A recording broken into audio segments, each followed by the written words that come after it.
नमस्कार मित्रांनो, हे बघा आज बनवत आहे चिकन आणि राईस. साजूक तुपातील चिकन आणि राईस. त्यामुळे आज स्टार्टिंग केली आहे. तेल आणि तूप कुकरमध्ये टाकून त्याच्यामध्ये थोडी इलायची, सिरॅमिक आणि याला काय म्हणतात ते तमालपत्र वगैरे असं टाकलेलं आहे मी.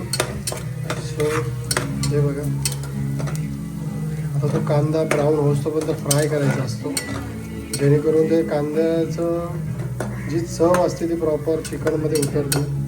ठीक आहे. त्याच्यानंतर हे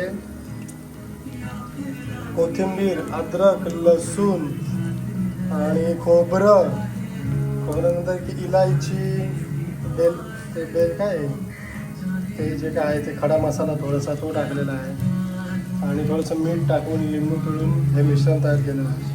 नंतर चिकनला थोडं मीठ हळद लावून ते आपलं करतात ना मॅरिनेशन करून ठेवलेलं आहे. नंतर अद्रक लसूण पेस्ट आहे, थोडीशी कोथिंबीर टाकायला, थोडंसं घी टाकलं आहे, त्याच्यामध्ये घी घेतलं आहे.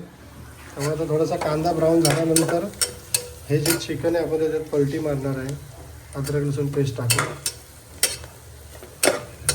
बघत राहा, रेसिपी खूप छान होती. पुण्याची स्पेशल आहे, जे पुण्याची स्पेशल रेसिपी आहे जी आता ट्रेंडिंगमध्ये बरेच वर्ष झाले. आता त्याचं नाव आहे चिकन मटन आणि राईस. साजूक तुपातील चिकन मटन आणि राईस. ओके.